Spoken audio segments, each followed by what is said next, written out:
نحمده ونصلي على رسوله الكريم اما بعد فاعوذ بالله من الشيطان الرجيم بسم الله الرحمن الرحيم يا ايها الذين آمنوا اتقوا الله حق تقاته ولا تموتن الا وانتم مسلمون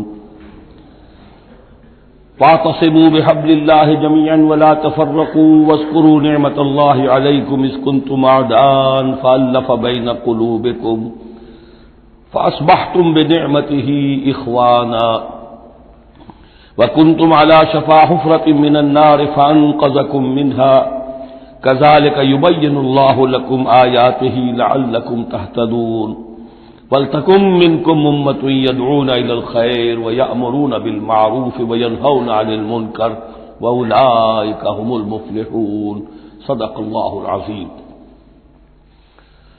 رب اشرح لي صدري ويسر لي امري واحلل عقدة من لساني يفقهوا قولي۔ سورہ آل عمران کا جو نصف ثانی اب شروع ہو رہا ہے تو آپ نے یہ مشابہت بھی نوٹ کر لی ہوگی کہ نصف اول میں سورہ بقرہ میں بھی ایک مرتبہ یا ایھا الذین آمنوا سے خطاب تھا، یا ایھا الذین آمنوا لا تقولوا راعنا وقولوا انظرنا واسمعوا۔ اسی طرح سورہ آل عمران کے نصف اول میں بھی ایک آیت وہ اوپر آ چکی ہے کہ یا ایھا الذین آمنوا ان تطیعوا فریقا من الذین اوتوا الکتاب یردوکم بعد ایمانکم کافرین۔ لیکن اصل خطاب جو ہے مسلمانوں سے شروع ہو رہا ہے وہ 11ویں رکوع سے، اور یہاں پر اصل میں ایک سہ نکاتی لائحہ عمل دیا جا رہا ہے امت کو۔ ظاہر بات ہے کہ یہ امت اب ہمیشہ قائم رہنے والی ہے قیامت تک، اور اس میں زوال بھی آئے گا، اور اللہ تعالیٰ باہمت لوگوں کو بھی پیدا کرے گا، اولو العزم لوگوں کو پیدا کرے گا، جیسا کہ ہمیں معلوم ہے مجددین امت اٹھتے رہے ہر صدی کے اندر۔ لیکن جب بھی کوئی کام دین کی تجدید کا ہو، دین کو اثر نو تازہ کرنے کی کوشش ہو، دین کو قائم کرنے کی جد و جہد ہو، تو اس کا ایک لائحہ عمل ہوگا۔ وہ لائحہ عمل ہے جو ان 3 آیات میں جو ابھی میں نے آپ کو پڑھ کر سنائی ہیں نہایت جامعیت کے ساتھ سامنے آیا ہے۔ اور یہ حسن اتفاق ہے کہ یہ 3 آیات ہیں، جیسے سورۃ العصر 3 آیات ہیں، ایسے یہ 3 آیات ہیں نہایت جامع۔ اس پر اب میری ایک کتاب بھی موجود ہے امت مسلمہ کے لیے سہ نکاتی لائحہ عمل، اور اس کا انگریزی میں بھی ترجمہ ہو گیا ہے، یہ مجھے معلوم نہیں کہ ابھی وہ کتابی شکل میں شائع ہوا یا نہیں۔ اس میں پہلا نقطہ کیا ہے؟ جب بھی کوئی کام کرنا ہے سب سے پہلے افراد کی شخصیت سازی، کردار سازی۔ یا ایھا الذین آمنوا اتقوا اللہ حق تقاتے، اہل ایمان اللہ کا تقوی اختیار کرو جتنا کہ اس کے تقوی کا حق ہے۔ ولا تموتن الا وانتم مسلمون، اور دیکھنا ہرگز موت نہ آنے پائے مگر فرما برداری کی حالت میں۔ یہ سب سے گاڑھی آیت ہے قرآن مجید میں تقوی کی تلقین کے لیے۔ اللہ کا حق جتنا ہے اتنا تقوی۔ اس پر صحابہ گھبرا گئے کہ یا رسول اللہ کا حق کون ادا کر سکتا ہے؟ پھر جب آیت اتری ہے سورہ تغابن کی کہ فاتقوا اللہ ما استطعتم، اپنی امکانی حد تک تقوی اختیار کرو، تب ان کی جان میں جان آئی۔ ساتھ ہی یہ کہ مت مرنا مگر حالت فرما برداری میں۔ کیا معنی ہے؟ کوئی پتہ نہیں کس لمحے موت آ جائے، کوئی لمحہ نافرمانی میں نہ گزرے مبادا موت کا ہاتھ اسی وقت آ کر تمہیں دبوچ لے۔ اس طرح کی شخصیتیں اگر پہلے نہ بنی ہوں تو کوئی کام نہیں ہو سکتا۔ پہلے کردار سازی افراد کی۔ اب جب یہ کردار سازی ہو، دوسرا مرحلہ کیا ہے؟ وَاعْتَصِمُوا بِحَبْلِ اللَّهِ جَمِيعًا وَلَا تَفَرَّقُوا، ایک اجتماعیت اختیار کرو، اللہ کی رسی کو مضبوطی سے تھام لو مل جل کر، اور تفرقے میں مت پڑو۔ یہاں چونکہ اس سے پہلے جو رکوع ختم ہوا ہے وَمَن يَعْتَصِم بِاللَّهِ، جو اللہ تعالیٰ سے چمٹ جائے، اللہ کی حفاظت میں آ جائے، فَقَدْ هُدِيَ إِلَىٰ صِرَاطٍ مُسْتَقِيمٍ۔ اور سورہ حج کی آخری آیت میں بھی یہ لفظ آیا ہے فَأَقِیمُوا الصَّلَاةَ وَآتُوا الزَّکَاةَ وَاعْتَصِمُوا بِاللَّهِ۔ اب اللہ کی حفاظت میں کیسے آئے، اللہ سے کیسے چمٹے؟ اس کے لیے فرمایا وَاعْتَصِمُوا بِحَبْلِ اللَّهِ، اللہ کی رسی سے چمٹ جاؤ، اللہ کی رسی کو مضبوطی سے تھام لو۔ اور یہ اللہ کی رسی کون سی ہے؟ متعدد احادیث کے ذریعے سے واضح ہوتا ہے کہ یہ ہے قرآن۔ ایک طرف ہے انسان میں تقوی، ایک طرف اس میں علم آنا چاہیے، قرآن کا فہم پیدا ہونا چاہیے، قرآن کے نظریات کو سمجھنا چاہیے، قرآن کی حکمت کو سمجھنا چاہیے۔ انسانوں میں اجتماعیت جو ہے وہ جانوروں کے گلوں کی طرح نہیں ہو سکتی کہ بھیڑ بکریوں کا ایک بڑا ریوڑ ہے اور ایک چرواہا جو ہے وہ لکڑی لے کر ان کو سب کو ایک ڈسپلن میں لیے ہوئے ہے۔ انسانوں کو جمع کرنا ہے تو ان کے ذہن ایک بنانے ہوں گے، ان کی سوچ ایک بنانی ہوگی. یہ حیوان عاقل ہیں، یہ باشعور لوگ ہیں، ان کی سوچ ایک ہو، نظریات ایک ہو، مقاصد ایک ہو، ہم آہنگی ہو، نقطۂ نظر ایک ہو، تبھی تو یہ جمع ہوں گے. اس کے لیے وہ چیز چاہیے جو ان میں یکرنگی خیال، یکرنگی نظر، یکجہتی مقاصد کی ہم آہنگی پیدا کر دے، اور وہ قرآن ہے. حبل اللہ هو حبل اللہ المتین، حضرت علی سے روایت ہے. حضرت عبداللہ ابن مسعود سے ہے، حضور نے فرمایا القرآن حبل اللہ الممدود من السماء الى الارض، اللہ کی مضبوط رسی ہے جو آسمان اور زمین کے درمیان تنی ہوئی ہے. ایک اور حدیث میں فرمایا فاستبشروا فإن طرفه بأيديكم وطرفه بيد اللہ، خوشیاں مناؤ، یہ قرآن ایسی شے ہے کہ جس کا ایک سرا تمہارے ہاتھ میں، ایک سرا اللہ کے ہاتھ میں. تو تقرب الی اللہ کا ذریعہ بھی قرآن، اور آپس میں تمہیں جوڑ کر رکھنے کا ذریعہ بھی قرآن. یہی وجہ ہے کہ ہماری ساری یہ تحریک جو ہے میری، اس کا اصل جو منبع ہے، اصل چشمہ ہے، اس کا مبنا ہے، مدار ہے، وہ دعوت رجوع القرآن. پوری زندگی میں نے اپنی الحمدللہ کھپائی ہے اس کام میں، اور اسی کے ذریعے سے انجمن خدام القرآن اور قرآن اکیڈمیز، پھر 1 ایئر کورس. نوجوان جو ہیں، تعلیم یافتہ لوگ ہیں، وہ پی ایچ ڈی بھی کر چکے ہیں، وہ ڈاکٹر بھی بن گئے ہیں، وہ انجینئر بھی ہیں، لیکن دین کی طرف سے جاہل ہیں، قرآن سمجھ نہیں سکتے. وہ آئیں، 1 سال رہیں ہمارے پاس، عربی سیکھیں، قرآن سیکھیں، تاکہ اس پر عمل ہو سکے. یہ قرآن کا جو 1 سالہ کورس ہے وہ اس سال پھر اس اکیڈمی میں شروع ہونے والا ہے. انشاءاللہ فروری کی 16 تاریخ سے اس کا آغاز ہوگا. تو آپ لوگ اسے نوٹ کریں، اور یہ قرآن مجید کے ساتھ آپ کی وابستگی ہوگی تو پھر دین کے سلوک پر آگے چلیں گے. تو دوسرا نقطہ ہوا واعتصموا بحبل اللہ جميعا ولا تفرقوا واذکروا نعمت اللہ علیکم اذ کنتم اعداء، اور ذرا یاد کرو جو اللہ کا انعام تم پر ہوا کہ تم تو ایک دوسرے کے دشمن تھے. فالف بین قلوبکم، تو اللہ نے تمہارے دلوں کے اندر الفت پیدا کر دی. فاصبحتم بنعمتہ اخوانا، تم اللہ کے فضل و کرم سے بھائی بھائی بن گئے. یہ یہاں گویا کہ اولین مخاطب یہاں انصار ہیں. ان کے جو 2 قبیلے تھے اوس اور خزرج، وہ آپس میں لڑتے آ رہے تھے 100 برس سے، خاندانی دشمنیاں چلی آ رہی تھی، قتل کے بعد قتل، ادھر کا قتل ادھر کا قتل. لیکن اب جب یہ ایمان آیا، اللہ کی کتاب آ گئی، محمد رسول اللہ آ گئے، تو اب وہ شیر و شکر ہو گئے، ان کے جھگڑے ختم ہو گئے. اس طرح پورے عرب کے اندر غارت گری ہوتی تھی، اسے دارالامن بنا دیا. وَكُنْتُمْ عَلَىٰ شَفَا حُفْرَةٍ مِّنَ النَّارِ، اور تم تو آگ کے ایک گڑھے کے کنارے تک پہنچ گئے تھے، بس اس میں گرنے والے تھے. فَأَنقَذَكُم مِّنْهَا، تو اللہ نے اس سے تمہیں نکال لیا اور بچا لیا. كَذَلِكَ يُبَيِّنُ اللَّهُ لَكُمْ آيَاتِهِ لَعَلَّكُمْ تَهْتَدُونَ، اس طرح اللہ تعالیٰ اپنی آیات تمہارے لیے واضح کر رہا ہے تاکہ تم راہ پاؤ، صحیح راہ پر قائم رہو. یہ 2 نقطے ہو گئے. پہلے افراد کے کردار کی تعمیر، تقوی اور تابعداری، فرمانبرداری. پھر جمعیت، تنظیم، جماعت، اور اس کے لیے جو مانوی، جو اس کے لیے ہے، جو محور ہے اس تنظیم کا، وہ مانوی محور کیا ہے؟ قرآن مجید، حبل اللہ. اعتصامش کن کہ حبل اللہ اوست، مضبوطی سے تھامو. اس کو علامہ اقبال کہتے ہیں قرآن کو. حبل اللہ یہ ہے. اب یہ جو حبل اللہ، اور جو اس کے لیے ظاہری شکل بنے گی، وہ بھی اس صورت میں ہم پڑھ چکے ہیں، من انصاری اللہ، کہ کوئی اللہ کا بندہ کھڑا ہو اور کہے کہ میں تو اس راستے پر چل رہا ہوں، اب کون ہے جو میرے ساتھ آتا ہے اور میرا مددگار بنتا ہے. اب ایسی جمعیت جو وجود میں آئی وہ کیا کرے گی؟ یہ 3ری آیت اہم ترین ہے. وَلْتَكُن مِّنكُمْ أُمَّةٌ يَدْعُونَ إِلَى الْخَيْرِ وَيَأْمُرُونَ بِالْمَعْرُوفِ وَيَنْهَوْنَ عَنِ الْمُنكَرِ سے نکاتی پھر آ گیا. تیسرے میں 3 کام، یہ جماعت کے کرنے کے کام صرف 3 ہیں. دعوت خیر، دعوت الی الخیر، اور سب سے بڑا خیر یہ قرآن ہے.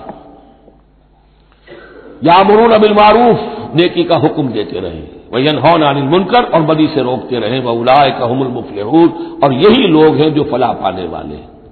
ولتکن منکم امۃ، تم میں سے ایک ایسی امت وجود میں آنی چاہیے. منکم ہے، گویا کہ ایک بڑی امت ہے، امت مسلمہ. وہ تو اب 150 کروڑ ہیں یا 140 یا 130 کروڑ ہیں، سوئے ہوئے ہیں، اپنے منصب کو بھولے ہوئے ہیں، دین سے دور ہیں. تو اب اس امت کے اندر چھوٹی امت بنے، ایک جماعت بنے. وہ جماعت اپنے ذمے یہ کام لے لے، جاگو اور جگاؤ، جو ہمدرد کا ایک جو نعرہ ہے کہ اب جاگو اور جگاؤ. اللہ نے تمہیں جاگنے کی صلاحیت دے دی، اب اوروں کو جگاؤ، اور اس کے لیے طاقت فراہم کرو، ایک جماعت بناؤ. وَلْتَكُن مِّنكُمْ أُمَّةٌ يَدْعُونَ إِلَى الْخَيْرِ وَيَأْمُرُونَ بِالْمَعْرُوفِ وَيَنْهَوْنَ عَنِ الْمُنكَرِ وَأُولَٰئِكَ هُمُ الْمُفْلِحُونَ. یہی لوگ فلاح پانے والے ہیں۔ وہ بڑی امت کروڑوں کی جو ہے جو یہ کام نہیں کرتی، وہ فلاح کی امید میں اگر ہے اور نجات کی امید میں ہے تو ایک امید موہوم ہے۔ فلاح پانے والے صرف یہ لوگ ہوں گے، اولئک ھم المفلحون۔ اب اسی میں آگے چل کر میں نے جو منہج انقلاب نبوی ہے اس میں یہ بات واضح کی ہے کہ جب کوئی انقلاب کے لیے آخری اقدام ہوگا وہ بھی نہی عن المنکر بالید، اس لیے کہ حدیث میں حضور نے نہی عن المنکر کے 3 مرتبے بیان کیے ہیں۔ ابو سعید خدری رضی اللہ عنہ سے روایت ہے، من رأى منکم منکرا فلیغیرہ بیدہ فإن لم یستطع فبلسانہ فإن لم یستطع فبقلبہ وذلک اضعف الایمان، رواہ مسلم رحمہ اللہ۔ تم میں سے کوئی شخص کسی منکر کو دیکھے، اس کا فرض ہے اسے طاقت سے، زور سے، ہاتھ سے بند کرے، روکے، بدلے۔ اگر اس کی طاقت نہیں ہے تو زبان سے تو کہے، اس کی بھی ہمت نہیں تو دل میں نفرت ضرور رکھے، اور یہ ایمان کا کمزور ترین درجہ ہے۔ نفرت بھی ختم ہو گئی، وائے ناکامی متاع کارواں جاتا رہا، کارواں کے دل سے احساس زیاں جاتا رہا تو اب کوئی ایمان نہیں۔ ہاں دل میں نفرت ہے تو اگلا قدم اٹھاؤ، زبان سے کہنا شروع کرو، بھائی یہ چیز غلط ہے، یہ حرام ہے، یا اللہ نے اس کو حرام ٹھہرایا ہے، مت یہ کام کرو۔ لیکن ساتھ ہی اپنی طاقت بناتے جاؤ، ایک جماعت بناؤ، قوت بناؤ۔ جب وہ طاقت ہو جائے اب کہو کہ اب یہ نہیں کرنے دیں گے، پھر وہ ہوگا نہی عن المنکر بالید، طاقت کے ساتھ۔ یہ ہوگا انقلاب کا جو ہے آخری مرحلہ۔ تو یہ 3 آیتوں کے اندر عظیم ہدایت ہے، پورا لایا عمل ہے، اسی میں منہج انقلاب نبوی کا جو آخری اقدامی عمل ہے وہ بھی پوشیدہ ہے۔ وَلَا تَكُونُوا كَالَّذِينَ تَفَرَّقُوا وَاخْتَلَفُوا مِن بَعْدِ مَا جَاءَهُمُ الْبَيِّنَاتُ، اور ان لوگوں کی طرح نہ ہو جانا جو متفرق ہو گئے، فرقوں میں بٹ گئے اور انہوں نے اختلافات پیدا کر لیے اس کے بعد کہ ان کے پاس واضح تعلیمات آ گئی تھی۔ اولئک لہم عذاب عظیم، ایسے لوگوں کے لیے تو بہت بڑا عذاب ہے۔ یوم تبیض وجوہ وتسود وجوہ، اب یہ آخرت کا ذکر ہے جس دن کے بعض چہرے جو ہیں بڑے روشن اور تابناک ہوں گے اور بعض چہرے جو ہیں وہ سیاہ ہوں گے۔ فاما الذین اسودت وجوہہم، تو جن لوگوں کے اس دن چہرے سیاہ ہوں گے وہ کون ہوں گے؟ اکفرتم بعد ایمانکم، یہ وہی لوگ ہوں گے جو ایمان کے بعد کفر میں لوٹ گئے، ہدایت کے آنے کے بعد تفرقے میں پڑ گئے، زدم زدہ میں پڑ گئے، انہوں نے اس عبد اللہ کو چھوڑ دیا۔ اکفرتم بعد ایمانکم فذوقوا العذاب بما کنتم تکفرون، تو اب ذرا مزہ چکھو اس عذاب کا، اس کفر کی باعث جو تم کرتے رہے تھے۔ واما الذین ابیضت وجوہہم، اور وہ لوگ جن کے چہرے سفید ہوں گے، روشن ہوں گے، تابناک ہوں گے، ففی رحمت اللہ ہم فیہا خالدون، وہ اللہ کی رحمت میں ہوں گے اور اس میں ہمیشہ ہمیشہ رہیں گے۔ تلک آیات اللہ نتلوہا علیک بالحق، یہ اللہ کی آیات ہیں جو ہم آپ کو پڑھ کر سنا رہے ہیں حق کے ساتھ۔ وما اللہ یرید ظلما للعالمین، اور اللہ تعالیٰ تو جہان والوں کے لیے ظلم کا ارادہ نہیں رکھتا۔ لوگ اپنے اوپر ظلم کرتے ہیں، خود غلط راستے پر پڑتے ہیں اور اس کی پھر ان کو سزا دنیا اور آخرت میں بھگتنی پڑتی ہے۔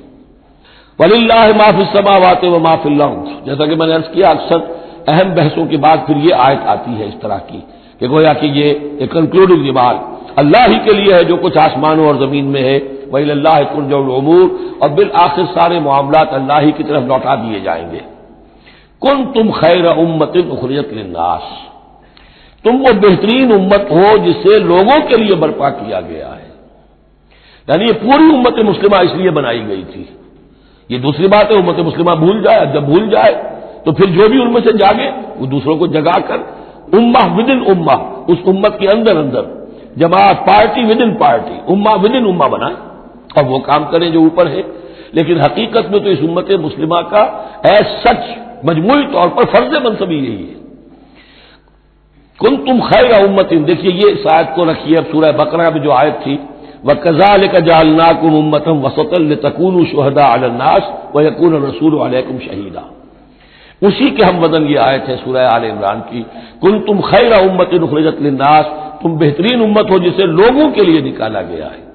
دنیا کی اور قومیں اپنے لیے زندہ رہتی ہیں، اپنی ترقی، اپنی بہتری، اپنی بہبود، اپنی دنیا میں عزت، اپنے دائرے کو بڑھانا، لیکن مسلمان کو جینا ہے، ہم تو جیتے ہیں کہ دنیا میں تیرا نام رہے، کہیں ممکن ہے کہ ساقی نہ رہے، جام رہے، زیادہ سے زیادہ لوگوں کو ہدایت کی طرف بلانا، لوگوں کو جہنم کی آگ سے بچانے کی کوشش کرنا۔ تمہیں جینا ہے ان کے لیے، وہ جیتے ہیں اپنے لیے۔ کنتم خیر امت اخرجت للناس، تمہیں نکالا گیا ہے، برپا کیا گیا ہے لوگوں کے لیے، تامرون بالمعروف، تم حکم کرتے ہو نیکی کا، وتنہون عن المنکر، اور تم روکتے ہو بدی سے، وتؤمنون باللہ، اور تم ایمان رکھتے ہو اللہ پر۔ یہ کیفیت تھی پوری امت مسلمہ کی حضور کے وقت، اور وہ جو پہلے بتایا گیا ہے وہ اس وقت کے لیے ہے جبکہ امت سو گئی ہو، امت بھول گئی ہو اپنے مقصد وجود کو۔ تو ظاہر بات ہے جن کو ہوش آ جائے وہ لوگوں کو جگائیں اور ایک نئی جمعیت فراہم کریں۔ وَلَوْ آمَنَ أَهْلُ الْكِتَابِ لَكَانَ خَيْرًا لَهُمْ، اگر یہ اہل کتاب ایمان لے آتے تو یہ ان کے حق میں بہت بہتر تھا۔ مِنْهُمُ الْمُؤْمِنُونَ، ان میں ہے کچھ لوگ جو ایمان والے ہیں، یعنی ان میں سے مراد وہ بھی ہو سکتے ہیں جو اس وقت تک یہودیوں میں سے یا نصرانیوں میں سے ایمان لا چکے تھے، اور یہ بھی ہو سکتا ہے جن کے اندر پوٹینشلی ایمان تھا اور کچھ عرصے کے بعد کہا جا رہا کہ وہ ایمان لے آئیں گے۔ وَأَكْثَرُهُمُ الْفَاسِقُونَ، لیکن ان کی اکثریت جو ہے اب وہ فاسقوں اور نافرمانوں پر مشتمل ہے۔ وہی معاملہ جو امت مسلمہ کا آج ہو چکا، اکثریت کا حال کیا ہے وہ دیکھ لیجیے آپ۔ لَن يَضُرُّوكُمْ إِلَّا أَذًى، اے مسلمانوں یہ تمہیں نقصان نہیں پہنچا سکیں گے مگر کچھ تھوڑی سی کوفت بہرحال تمہارے لیے کوفت کا سبب تو بنتے رہیں گے، لیکن یہ تمہیں کوئی ضرر بالفعل پہنچا نہیں سکیں گے۔ وَإِن يُقَاتِلُوكُمْ يُوَلُّوكُمُ الْأَدْبَارَ، اور اگر یہ کہیں تم سے جنگ کریں گے تو پیٹھ دکھا دیں گے، ان میں جرأت نہیں ہے، ان بزدل ہیں، یہ تمہارا مقابلہ نہیں کر سکیں گے۔ ثُمَّ لَا يُنصَرُونَ، پھر ان کی مدد نہیں کی جائے گی۔ ضُرِبَتْ عَلَيْهِمُ الذِّلَّةُ، اب وہ آیت آ گئی سورہ بقرہ کے وہ جو 7ویں رکوع کے آخر میں آئی تھی، بس تھوڑا سا ترتیب کا فرق ہے۔ ضُرِبَتْ عَلَيْهِمُ الذِّلَّةُ أَيْنَمَا ثُقِفُوا، ان کے اوپر ذلت تھوپ دی گئی ہے، مسلط کر دی گئی ہے جہاں بھی پائے جائیں، الا بحبل من اللہ وحبل من الناس، سوائے یہ کہ اللہ کا کوئی سہارا انہیں ہو، کسی وقت اللہ انہیں سہارا دے دے، یا ان کا سہارا بن جائیں لوگ، جیسے آج پوری عیسائی دنیا ان کا سہارا بنی ہوئی ہے۔ اسرائیل قائم ہے تو اپنے بل پر نہیں، پوری عیسائی دنیا کی سپورٹ پر قائم ہے۔ ابھی جو یہ جنگ ہوئی تھی خلیج کی جنگ، تو جو اس کا کمانڈر ان چیف تھا، اس کا وہ نام میرے ذہن سے اتر رہا ہے، اس نے صاف کہہ دیا تھا، اس لیے کہ فوجی لوگوں کی زبان سے نکل جاتی ہے جن کے منہ سے سچی بات مستی میں، فقیہ مصلحت بھی سے وہ رند بادہ خار، اچھا اس نے صاف کہہ دیا تھا یہ پوری جنگ ہم نے اسرائیل کے تحفظ کے لیے لڑی ہے۔ کس قدر خون ریزی ہوئی ہے، صرف اسرائیل کا تحفظ پیش نظر تھا، تو یہ ساری سپورٹ ان کی ہے۔ ضُرِبَتْ عَلَيْهِمُ الذِّلَّةُ أَيْنَمَا ثُقِفُوا إِلَّا بِحَبْلٍ مِّنَ اللَّهِ وَحَبْلٍ مِّنَ النَّاسِ وَبَاءُوا بِغَضَبٍ مِّنَ اللَّهِ، اور یہ اللہ تعالیٰ کا غضب جو ہے اور غصہ انہوں نے حاصل کر لیا ہے۔ وَضُرِبَتْ عَلَيْهِمُ الْمَسْكَنَةُ، اور ان کے اوپر کم ہمتی مسلط کر دی گئی ہے۔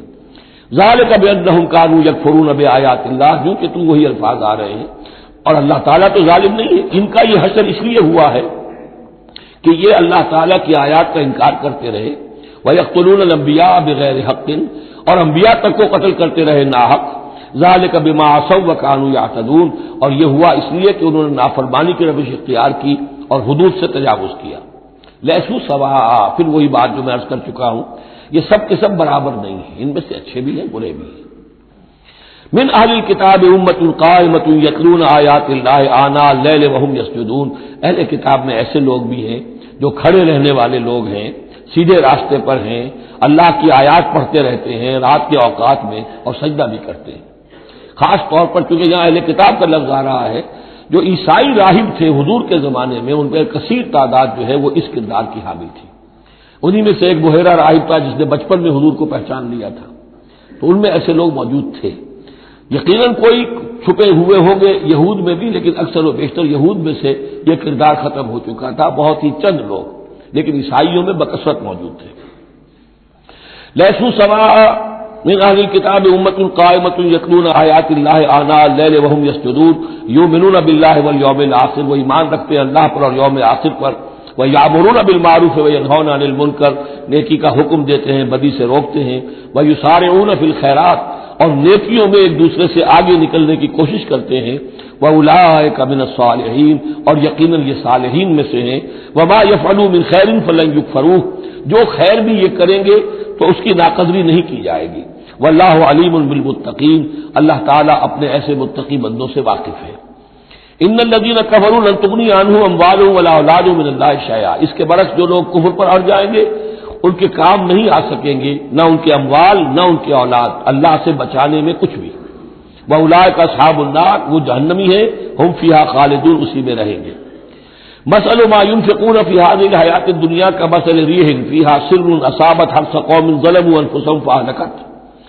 اب یہ جو جنگیں کر رہے تھے قریش مکہ، تو ظاہر بات ہے کہ وہ بھی انفاق کرتے تھے، فوج تیار کرنی ہے، اونٹ چاہیے، سواریاں چاہیے، ہتھیار چاہیے، تو خرچہ کرتے تھے نا۔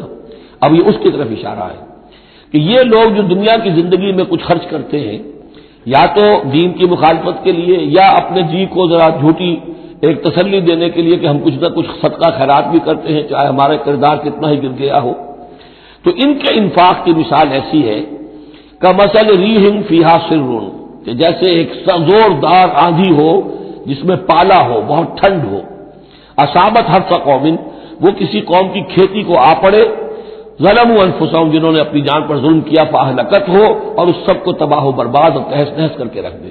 یعنی ان کی یہ نیکیاں، ان کا یہ انفاق، ان کی یہ جد و جہد، یہ سب کی سب بالکل ضائع ہو جانے والی ہے، ہفت ہو جانے والی نیکیاں، اور ضائع جانے والی ان کی ساری مسائی اور دوڑ دھوپ۔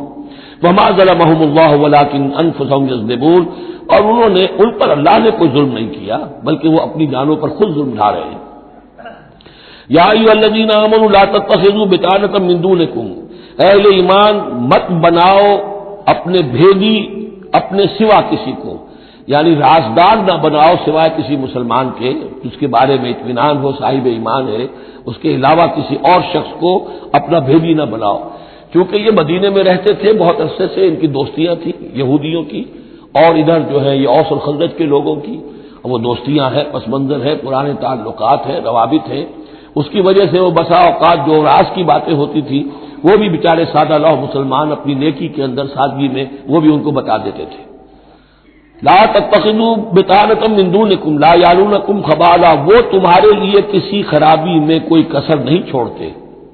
ودوا ما عنتم، انہیں پسند ہے وہ چیز جو تمہیں تکلیف میں ڈالے، مشقت میں ڈالے۔ قد بدت البغضاء من افواہہم، ان کی جو دشمنی ہے تم سے وہ ان کے منہوں سے بھی ظاہر ہو چکی ہے، ان کا کلام ایسا ہوتا ہے، آتش برساتے ہیں زبان سے۔ وما تخفی صدورہم اکبر، اور جو کچھ زبان سے ظاہر ہوتا ہے وہ تو پھر بھی کم ہے، ان کے دلوں کے اندر جو آگ بھڑک رہی ہے دشمنی کی اور حسد کی، وہ اس سے کہیں بڑھ کر ہے۔ قد بینا لکم الآیات ان کنتم تعقلون، ہم نے تمہارے لیے اپنی آیات کو واضح کر دیا ہے اگر تم عقل سے کام لو، یعنی باز آ جاؤ، اپنے اس طرز عمل کو دیکھو۔ ہاں تم اولئک تحبونہم، تمہارا حال تو یہ کہ تم ان سے محبت کرتے ہو، شرافت ہے تمہاری، سادہ لوحی ہے، پرانے تعلقات ہیں، ان تعلقات کو تم نبھانا چاہتے ہو۔ ولا یحبونکم، لیکن جان لو وہ تم سے محبت نہیں کرتے۔ وتؤمنون بالکتاب کلہ، اور تمہاری شان یہ کہ تم پوری کتاب کو مانتے ہو، تم تورات کو بھی مانتے ہو، انجیل کو بھی مانتے ہو۔ یہ نصیبا من التورات آیا تو نصیبا من الکتاب، کتاب ہی کا ایک حصہ تھا تورات، کتاب ہی کا ایک حصہ اللہ تعالیٰ کی اس قدیم کتاب جو ام الکتاب میں سے ہی پھر یہ انجیل آئی ہے، اسی ام الکتاب سے پھر قرآن مجید کامل آیا ہے۔ تو تم تو مانتے ہو پوری کتاب کو۔ وَإِذَا لَقُوكُمْ قَالُوا آمَنَّا، اور جب یہ تم سے ملتے تو کہتے ہیں کہ ہم بھی مومن ہیں، ہم بھی مانتے ہیں، بات ٹھیک ہے آپ کی۔ وَإِذَا خَلَوْا، جب وہ علیحدگی میں ہوتے ہیں، خلوت میں ہوتے ہیں، عَضُّوا عَلَيْكُمُ الْأَنَامِلَ مِنَ الْغَيْظِ، تو اب تم پر غصے کی وجہ سے اپنی انگلیاں چباتے ہیں۔ عَضَّ يَعُضُّ، انگلیاں کاٹنا غصے کہ اب کچھ پیش نہیں جا رہی، اور اسلام کا جو ہے معاملہ اور آگے سے آگے بڑھتا جا رہا ہے، لیکن یہ کہ اس کے غصے میں پیچ و تاب کھاتے ہیں، اپنی انگلیاں چباتے ہیں۔ قل موتوا بغیظکم، ان سے کہو کہ مرو اپنے اس غصے میں، غم میں، اپنے جذبات میں۔ ان اللہ علیم بذات الصدور، یقیناً اللہ تعالیٰ جو کچھ سینوں کے اندر مضمر ہے اس سے بھی واقف ہے۔ ان تمسسکم حسنۃ تسؤہم، اگر تمہیں اے مسلمانوں کوئی بھلائی پہنچ جائے، کوئی خیر ہو جائے، تمہیں کہیں فتح نصیب ہو جائے، انہیں بری لگتی ہے۔ وَإِن تُصِبْكُمْ سَیِّئَةٌ یفرحوا بہا، اور اگر تمہیں کوئی تکلیف پہنچے، کہیں کوئی زخم پہنچ جائے، کوئی عارضی طور پر شکست کہیں ہو جائے، جیسے احد میں ہو گئی تھی، تو بڑے خوش ہوتے ہیں، شادیانے بجاتے ہیں۔ وَإِن تَصْبِرُوا وَتَتَّقُوا، لیکن یہ کہ اگر تم صبر کرتے رہو اور تقویٰ کی روش اختیار کرو، لَا يَضُرُّكُمْ كَيْدُهُمْ شَيْئًا، ان کی یہ ساری چالیں تمہیں کوئی مستقل نقصان نہیں پہنچا سکے گی۔ لیکن یہ کہ صبر اور تقویٰ، یہ دو چیزیں، وَاسْتَعِینُوا بِالصَّبْرِ وَالصَّلَاةِ، کوئی صلاۃ جو ہے اس کی جگہ یہاں لفظ تقویٰ آ گیا ہے کہ یہ تم اگر کرتے رہو گے تو پھر یہ کہ ان کی ساری سازشیں ناکام ہوں گی بالآخر۔ ان اللہ بما یعملون محیط، جو کچھ یہ کر رہے ہیں اللہ اس کا احاطہ کیے ہوئے ہے، یہ اللہ کے اس دائرے سے جو اللہ نے ایک حد کھینچی ہوئی ہے اس سے آگے نہیں نکل سکتے، بس اس کے اندر اندر اچھل کود کر رہے ہیں، جو بھی ان کی سازشیں ہیں وہ ہو رہی ہیں، لیکن یہ کہ اللہ تمہیں ضمانت دے رہا ہے کہ کوئی مستقل تمہیں نقصان یہ نہیں پہنچا سکیں گے۔ اب یہاں سے 6 رکوع میں نے عرض کیا تھا کہ نصف ثانی کو 3 حصوں میں تقسیم سمجھیے، پہلے 2 رکوع مکمل ہو گئے، 11واں اور 12واں۔ اب 6 رکوع مسلسل چلیں گے غزوہ احد کے حالات پر۔ پہلے وہ غزوہ سمجھ لیجئے کہ تھا کیا۔ غزوہ بدر کا چونکہ تذکرہ ہوگا وہ تو سورہ انفال میں ہم پڑھیں گے، ترتیب مصحف اور ہے، زمانی ترتیب نہیں ہے، ترتیب نزولی نہیں ہے۔ غزوہ بدر میں مسلمانوں کو بہت زبردست اللہ نے فتح دی، کفار مکہ کو بڑی زک پہنچی، 70 بڑے بڑے تقریباً سارے ان کے بڑے سردار مارے گئے۔ ان کے اندر اب جو جلن تھی اور غصہ تھا، اور عرب کا یہ مزاج تھا کہ بدلہ لینا ہے، لہذا 1 سال کے اندر انہوں نے پوری تیاری کی، تمام جو بھی کر سکتے تھے ساز و سامان جمع کیا، 3000 کا لشکر لے کر۔ اور اب ابو سفیان، ابو جہل تو مارا جا چکا تھا، وہ تھا سردار جو کہ بدر میں آیا تھا فوج لے کر۔ اب ابو سفیان جو ہیں وہ چونکہ بعد میں ایمان لے آئے، ان کے نام کو تو ہم ادب کے ساتھ ہی لیں گے، اب وہ سردار تھے اس وقت، اور وہ 3000 کا لشکر لے کر آئے، اور اس دفعہ وہ اتنا اہتمام کر کے آئے تھے کہ ہماری فتح یقینی ہے، اپنے بچوں کو خاص طور پہ خواتین کو بھی ساتھ لے کر آئے تاکہ ہمارے اندر غیرت رہے کہ ہماری عورتیں بھی ساتھ ہیں، اگر کہیں میدان سے ہمارے قدم اکھڑ گئے تو ہماری عورتیں جو ہے وہ قبضے میں چلی جائیں گی مسلمانوں کے۔ تو ہند جو تھی، اس کی بیوی ابو سفیان کی بیوی ہند، وہ بھی ایمان لے آئی بعد میں، لیکن عتبہ کی بیٹی تھی، اس کا باپ اور بھائی عتبہ ابن ربیعہ، اور چچا اس کا اور بھائی، یہ 3 جو ہیں بدر میں قتل ہو چکے تھے، مسلمانوں کے ہاتھوں واصل جہنم ہو چکے تھے۔ تو ہند کے سینے کے اندر بھی انتقام کی آگ تھی۔ باقی تو یہ کہ کوئی گھر بچا ہی نہیں تھا مکے کا جن کا کوئی نہ کوئی آدمی مارا نہ گیا، اور 70 آدمی مارے گئے تھے۔ اب یہ جب لوگ آئے ہیں تو ادھر حضور نے مشورہ کیا صحابہ سے کہ کیا کرنا چاہیے، لشکر آ گیا 3000 کا۔ کچھ لوگوں نے کہا کہ ٹھیک ہے، کھل کر مقابلہ کریں گے، ڈٹ کر مقابلہ کریں گے، چلیں گے میدان میں۔ حضور کا اپنا رجحان ادھر تھا کہ یہ صورتحال ایسی ہے کہ ہم اگر مدینے میں محصور رہ کر مقابلہ کریں تو بہتر ہے۔ لیکن جو لوگ بدر کے بعد ایمان لائے تھے، ایک تو ان کا جوش و خروش تھا، ان کا ہمیں تو شہادت چاہیے، ہمیں آخر اس موت سے کیا ڈر ہے، شہادت ہے مطلوب و مقصود مومن، نہ مال غنیمت نہ کشور کشائی۔ تو حضور نے ان کا لحاظ کرتے ہوئے آپ نے فیصلہ کر دیا ٹھیک ہے ہم میدان میں جائیں گے، کھل کر مقابلہ کریں گے۔ اس پر جب وہ مقابلے میں پہنچ گئے ہیں، آپ لے کر گئے تھے 1000 آدمی باہر۔ جب آمنا سامنا ہوا ہے تو وہاں عبداللہ ابن ابی یہ کہہ کر اپنے 300 آدمیوں کو لے کے واپس آ گیا۔ اتفاقاً اس کی رائے بھی یہ تھی کہ کھلے میدان میں جنگ مت کرو، بلکہ یہ کہ محصور ہو کر، جو حضور کی رائے تھی وہی اس کی بھی تھی اس وقت۔ لیکن اس وقت وہ یہ کہہ کر کہ جب ہماری بات نہیں مانی جاتی تو ہم خام کیوں اپنی جانیں جو ہے جوکھوں میں ڈالیں، وہ 300 آدمی لے گیا تو رہ گئے صرف 700۔ ان 700 میں سے بھی 2 گھرانے ایسے تھے، بنو حارثہ بنو سلمہ، ان کے قدم بھی تھوڑی دیر کے لیے ڈگمگائے، لیکن پھر ان کو اللہ تعالیٰ نے حوصلہ دیا اور وہ جم گئے، وہ 300 چلے گئے۔ اس کے بعد اللہ نے وعدہ کیا ہوا تھا مدد کا، جنگ ہوئی، مدد آئی اور اللہ نے فتح دے دی، لیکن وہ ایک درا تھا مسلمانوں کی پشت پر پہاڑ میں۔ حضور کو اندیشہ تھا کہ ایسا نہ ہو کہ وہاں سے ہم پر حملہ ہو جائے تو 2 طرف سے ہم چکی کے پاٹ کے درمیان، 2 پاٹوں کے درمیان آ جائیں۔ وہاں 50 تیر انداز آپ نے مقرر کر دیے تھے کہ یہاں سے مت ہلنا، چاہے تم یہ دیکھو کہ ہم سب مارے گئے اور ہمارے گوشت جو ہے وہ کوے اور چیلیں کھا رہے ہیں، تب بھی تم نے نہیں ہلنا یہاں سے۔ لیکن جب مسلمانوں کو فتح ہو گئی وہاں اختلاف ہو گیا کہ حضور نے جو فرمایا تھا وہ شکست کے سلسلے میں تھا، اب تو فتح ہو گئی ہے، چلو اب چل کے مال غنیمت جمع کرنے میں باقی تم لوگوں کا ساتھ دو۔ جو وہاں کے لوکل کمانڈر تھے وہ منع کرتے رہے کہ ہرگز مت ہلو، حضور کا حکم یاد رکھو۔ وہ تعویل کر چکے تھے حضرت حضور کے حکم کی۔ 35 چلے گئے، 15 رہ گئے۔ خالد ابن ولید اس وقت جو تھے، کیولری جو تھی، جو گھڑ سوار تھے ان کے جو ہے وہ کمانڈر خالد ابن ولید تھے، ایمان نہیں لائے تھے ابھی۔ ان کی عقابی نگاہ نے دیکھ لیا کہ وہ درا خالی ہے، تو ادھر تو شکست ہو رہی ہے، وہ اپنا 100 گھوڑوں کا جتنا بھی گھوڑے تھے ان کا لے کر پورا کا پورا نشالہ، اور وہ پیچھے سے آ کر حملہ کیا اور وہ فتح شکست میں بدل گئی۔ 70 صحابہ شہید ہو گئے، حضور بھی زخمی ہو گئے، دندان مبارک شہید ہوئے، خون اتنا گیا کہ یہ بھی مشہور ہو گیا کیونکہ بے ہوشی طاری ہو گئی تھی کہ حضور کا انتقال ہو گیا ہے۔ لیکن پھر یہ ہے کہ ہمت کر کے لوگوں جمع ہوئے، حضور نے لوگوں کو پکارا، پھر آپ نے یہ فیصلہ کیا کہ پہاڑ پر چڑھ کر اور وہاں پر اس وقت بچاؤ کر لیا جائے، تو تمام مسلمان پہاڑ پر چڑھ گئے۔ اب موقع یہ تھا ان کے لیے ابو سفیان اور دوسری طرف جو یہ ان کے ساتھی جو کیولری کے سردار تھے خالد بن ولید، ان میں اختلاف ہو گیا۔ خالد بن ولید کا کہنا یہ تھا کہ ان کا پیچھا کرو اور ختم کر کے ہی چلو، یہاں سے پہاڑ پر چڑھو۔ ابو سفیان نے کہا نہیں، یہ بہت خطرے کی بات ہے، وہ اونچائی پر ہے، اوپر سے پتھر پھینکیں گے اور ہمارے گھوڑوں کا بھی نقصان ہوگا، ہمارا بھی ہوگا، اب ہم نے بدر کا بدلہ لے لیا ہے، اب ہم چلتے ہیں۔ وہ وہاں سے چلے گئے۔ بہرحال یہ ہے پورا سلسلہ کہ جس کے اب واقعات اس میں آئیں گے، تو ایک سکیچ میں نے آپ کے سامنے رکھ دیا ہے۔ وَإِذْ غَدَوْتَ مِنْ أَهْلِكَ تُبَوِّئُ الْمُؤْمِنِينَ مَقَاعِدَ لِلْقِتَالِ، اور یاد کریے اے نبی صلی اللہ علیہ وسلم، جبکہ آپ صبح کو اپنے گھر سے نکلے تھے، حضرت عائشہ صدیقہ کے حجرے سے آپ برآمد ہوئے تھے، تُبَوِّئُ الْمُؤْمِنِينَ، اور آپ لوگوں کو مقاعد للقتال، آپ لوگوں کو ان کے مورچوں میں بٹھا رہے تھے، یعنی آپ جب صف بندی کر رہے تھے وہاں اور مورچے معین کر رہے تھے۔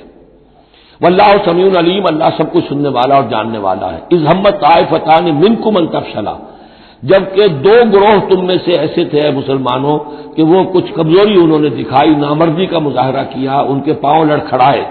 واللہ ولیہما، حالانکہ اللہ تعالیٰ ان کا پشت پناہ تھا۔ وعلی اللہ فلیتوکل المؤمنون، اور اللہ تعالیٰ پر ہی توکل کرنا چاہیے اہل ایمان کو۔ جیسا کہ میں نے عرض کیا، یہ بنو حارثہ بنو سلمہ انصار کے دو گھرانے تھے، عارضی سی ان کے اندر کمزوری آئی، بر بنائے تب بشری، لیکن پھر وہ جم گئے۔ لیکن ان کی جو ہے ذکر قرآن میں کر دیا گیا، اور وہ اس پر فخر کرتے تھے کہ ہم وہ لوگ ہیں کہ جن کا ذکر اللہ نے قرآن میں کیا ہے، واللہ ولیہما، کیونکہ پھر وہ عارضی سی جو ان پر آئی تھی کمزوری، وہ رفع ہو گئی۔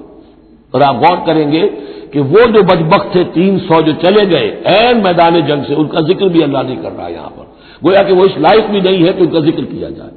انڈائریکٹلی اس کا ذکر آخر میں آئے گا، ورنہ شروع میں نہیں۔ وَلَقَدْ نَصَرَكُمُ اللَّهُ بِبَدْرٍ وَأَنْتُمْ أَذِلَّةٌ، مسلمانوں یاد کرو اللہ نے تمہاری مدد کی تھی بدر میں جبکہ تم بہت کمزور تھے۔ کل 8 تلواریں، 313 کے سوا سب کے پاس تلواریں نہیں تھی، 8 تلواریں کل۔ 100 گھوڑے کا رسالہ لے کر آئے تھے بدر میں بھی، ادھر 2 گھوڑے تھے صرف، ادھر 700 اونٹ تھے، ادھر 70 اونٹ تھے۔ یہ کچھ 313 کے مقابلے میں 1000، اللہ نے تمہاری مدد کی تھی۔ وَلَقَدْ نَصَرَكُمُ اللَّهُ بِبَدْرٍ وَأَنْتُمْ أَذِلَّةٌ، تم بہت کمزور تھے اس وقت۔ فَاتَّقُوا اللَّهَ لَعَلَّكُمْ تَشْكُرُونَ، تو اللہ کا تقوی اختیار کرو تاکہ اللہ کا صحیح معنی میں شکر ادا کر سکو۔ اس تقول للمؤمنین، اے نبی جبکہ آپ کہہ رہے تھے اہل ایمان سے، أَلَنْ يَكْفِيَكُمْ، کیا تمہارے لیے یہ کافی نہیں ہے، أَنْ يُمِدَّكُمْ رَبُّكُمْ بِثَلَاثَةِ آلَافٍ مِّنَ الْمَلَائِكَةِ مُنزَلِينَ، کہ اللہ تعالیٰ تمہاری مدد کرے 3000 فرشتوں سے کہ جو آئیں اترنے والے ہیں آسمان سے، یعنی 3000 کا لشکر آیا ہے۔ تو اے مسلمانوں میں تمہیں خوشخبری دیتا ہوں، اللہ تعالیٰ 3000 فرشتے تمہاری مدد کو بھیجے گا۔ بلا، حضور نے اللہ تعالیٰ کی طرف سے آ رہا، یہ بات تو حضور نے فرمائی تھی، اللہ تعالیٰ نے حضور کی اس دعا، گویا کہ دعا کہہ لیجئے یا جو بھی آپ نے پیشن گوئی کی، ایک طرح کا استدعا بھی ہو سکتی تھی کہ اللہ سے اس طریقے سے آپ یہ استدعا کر رہے ہوں، تو فوراً اس کی منظوری کا اعلان ہو گیا، بلا کیوں نہیں۔ ان تصبروا وتتقوا، مسلمانوں اگر تم صبر کرو گے اور تقوی کی روش پر رہو گے، وَيَأْتُوكُم مِّن فَوْرِهِمْ هَٰذَا، اور اگر وہ فوری طور پر تم پر حملہ آور ہو جائے دشمن، يُمْدِدْكُمْ رَبُّكُمْ بِخَمْسَةِ آلَافٍ، تو اللہ کو تمہاری مدد کرے گا تمہارا پروردگار 3000 نہیں 5000 فرشتوں کے ذریعے سے، مصوبین جو نشان زدہ گھوڑوں کے اوپر آئیں گے۔ لیکن اس کے ساتھ دیکھیے وَمَا جَعَلَهُ اللَّهُ إِلَّا بُشْرَىٰ لَكُمْ، لیکن یہ سب بھی اللہ تعالیٰ کی طرف سے ایک بشارت کے طور پر تمہیں بتا دیا گیا، وَلِتَطْمَئِنَّ قُلُوبُكُمْ بِهِ، اور تاکہ تمہارے دل مطمئن ہو جائیں، وَمَا النَّصْرُ إِلَّا مِنْ عِنْدِ اللَّهِ، مدد تو ہوتی ہی اللہ کی طرف سے ہے، فرشتوں کا بھیجنا بھی ضروری نہیں ہے، اللہ فرشتوں کو بھیجے بغیر مدد کر سکتا ہے، کن فیکون کی شان رکھتا ہے، لیکن تمہاری طبع بشری کے حوالے سے تمہیں یہ خبر دی گئی ہے کہ 3000 کی اگر دشمن سامنے ہے تو تمہیں 3 نہیں 5000، اگر وہ فوری طور پر آگے حملہ آور ہو گئے تو 5000 تمہیں فرشتے بھیج دیں گے۔ لِيَقْطَعَ طَرَفًا مِّنَ الَّذِينَ كَفَرُوا، یہ اللہ تعالیٰ چاہتا ہے کہ یہ کافروں کا ایک بازو کاٹ دے، اور یکبتہم، یا ان کو ذلیل کر دے، فَيَنْقَلِبُوا خَائِبِينَ، تاکہ پھر وہ لوٹ جائیں بہت ہی خائب و خاسر ہو کر، ناکام ہو کر۔ اب یہ گفتگو ذہن میں رکھیے، ترتیب جو ہے وہ نہیں ہے، پہلے جو ذکر ہو رہا ہے وہ تو آپ میدان جنگ میں پہنچ چکے تھے، اور یہ ذکر ہو رہا ہے اس سے پہلے کا، جب خبریں پہنچی ہوں گی کہ 3000 کا لشکر آ رہا ہے، اس وقت جو گفتگو ہوئی ہے۔ اب اس جنگ کے دوران جو بھی کچھ مسلمانوں سے خطائیں ہوئیں، غلطیاں ہوئیں، ان کی طرف بھی اشارہ ہے۔ اس میں بعض ایک معاملہ ایسا بھی ہوا جو حضور سے بھی خطا کا ایک معاملہ ہوا، اس کے اوپر بھی گرفت ہے، بلکہ سب سے پہلے حضور والے معاملے کو لیا جا رہا ہے۔ جب آپ زخمی ہو گئے شدید اور آپ پر بے ہوشی بھی طاری ہوئی، پھر جب ہوش میں آیا تو آپ کی زبان پر یہ الفاظ آ گئے، کیف یہدی اللہ قوما خضبوا وجہ نبیہم بالدم، اللہ اس قوم کو کیسے ہدایت دے گا جس نے اپنے نبی کے چہرے کو خون سے رنگ دیا، کیونکہ تلوار کا وار پڑا تھا آپ کی یہ چیک جو ہے، چیک بون پر، یہ جو ہڈی ہے چہرے کی، اور اس سے دو آپ کے دانت بھی شہید ہو گئے تھے، اور یہ کہ فوارہ خون کا چھوٹا تھا، اور اس فوارے سے ظاہر بات ہے آپ کا پورا چہرہ لہو لہان، پورا جسم، اور خون اتنا گیا کہ آپ پر بے ہوشی طاری ہو گئی۔ کیف یہدی اللہ قوما، اللہ کیسے ہدایت دے گا اس قوم کو، خضبوا جنہوں نے رنگ دیا، وجہ نبیہم اپنے نبی کے چہرے کو بالدم خون سے، اس پر گرفت ہو رہی ہے۔ لیس لک من الامر شیء، اے نبی آپ کا کوئی اختیار نہیں ہے، آپ کا کام ہے دعوت دینا، تبلیغ کرنا، لوگوں کی ہدایت و ضلالت کا فیصلہ ہم کرتے ہیں، آپ نہیں کرتے۔ اور دیکھیے اللہ نے کیا شان دکھائی، جس شخص کی وجہ سے یہ سب کچھ ہوا ہے، خالد ابن ولید، حضور ہی کے زبان مبارک سے اسے خطاب دلوایا، خالد سیف من سیوف اللہ، خالد اللہ کی تلواروں میں سے تلوار ہے۔ حالانکہ یہ ساری زخم جو پہنچی ہے وہ حضرت خالد ابن ولید اس وقت تک جو وہ کفر کے سرداروں میں سے تھے وہ آئے تھے۔ لیس لک من الامر شیء، اے نبی یہ اختیار آپ کا نہیں ہے، اور یتوب علیہ اور یعذبہ، اللہ کے اختیار میں، وہ چاہے گا تو ان کی توبہ کی توفیق دے دے گا، وہ یہ ایمان لے آئیں گے، یا اللہ چاہے گا انہیں عذاب دے گا، فإنہم ظالمون، اس لیے کہ ظالم تو ہے، انہوں نے گناہ تو کیا ہے، غلط کام کر رہے ہیں، سزا کے وہ حقدار ہو چکے ہیں، لیکن ہو سکتا ہے اللہ انہیں ہدایت دے دے۔ اب دیکھیے یہ وقت وقت کی بات ہوتی ہے، چند سال پہلے طائف میں وہ دعا جو ہے آپ سے کہا گیا، فرشتہ آیا کہ اے نبی جنہوں نے آپ پر پتھراؤ کیا ہے اور آپ کی توہین و تذلیل کی ہے، یہ ملک الجبال جو ہے کہتا ہے کہ میں حاضر ہوں، مجھے اللہ نے بھیجا ہے، آپ فرمائیں تو ان دونوں پہاڑوں کو ٹکرا دوں جن کے مابین یہ وادی کے اندر یہ شہر طائف آباد ہے، تاکہ یہ سب پس جائیں، سرما ہو۔ آپ نے فرمایا نہیں، کیا عجب کہ اللہ تعالیٰ ان کی آئندہ نسلوں کو ہدایت دے دے۔ لیکن اب یہ مرحلہ کچھ ایسا تھا کہ زبان مبارک سے وہ جملہ نکل گیا۔ یہ بھی ہو سکتا ہے کچھ چونکہ بے ہوشی سے ایک دم اٹھے ہیں تو اس وقت شاید پوری طریقے سے آپ پوری طرح اپنے حواس جو ہے ابھی بحال نہیں ہوئے تھے اور یہ الفاظ نکل گئے۔ لیکن اللہ تعالیٰ کا معاملہ یہ الرب رب وان تنزل والعبد عبد وان ترقى، بندہ بندہ ہی رہتا ہے چاہے کتنا ہی بلند ہو جائے، اور رب رب ہی ہے چاہے کتنا ہی نزول فرما لے۔ اب تو وہ وقت ہے نا، رات کا پچھلا پہر شروع ہو رہا ہے نا، اللہ تعالیٰ سمائے دنیا تک نازل ہوں گے، اور شب معراج میں حضور 7ویں آسمان پر چلے گئے۔ اللہ اس پہلے آسمان پر آ کر بھی رب ہے، اور حضور اس 7ویں آسمان پر پہنچ کر بھی بندے ہیں۔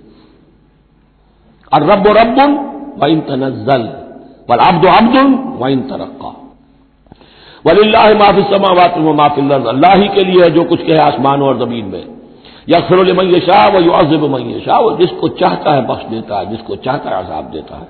واللہ غفور الرحیم، اللہ غفور الرحیم ہے۔ یا ایھا الذین آمنوا لا تاکلوا الربا اضعافا مضاعفہ، اہل ایمان سود مت کھاؤ دوگنے پر دگنا۔ یہ جو کمپاؤنڈ انٹرسٹ ہے، بڑھتا چڑھتا رہتا ہے، یہ اصل میں پہلی آیت جو ہے سود کی حرمت میں وہ یہ ہے۔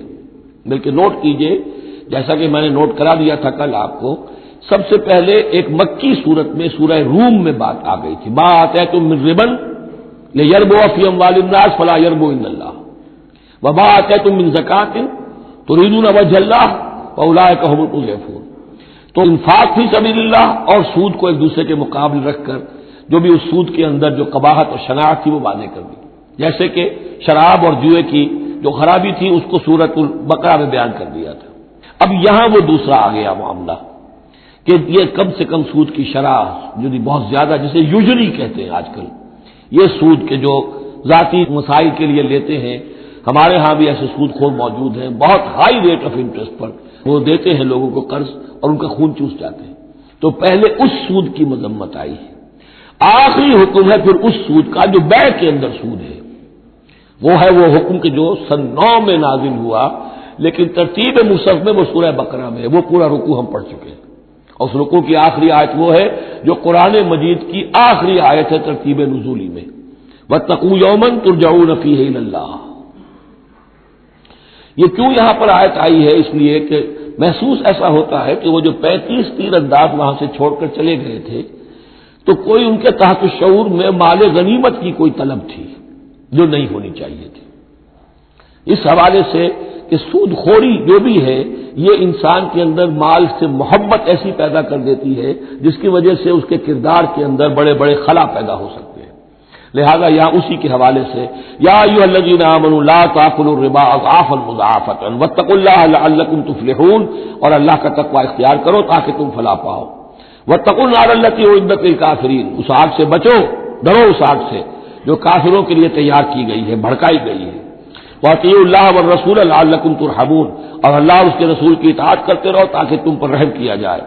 وسارعوا الی مغفرۃ من ربکم، اور دوڑو اپنے رب کی مغفرت کے حصول کے لیے.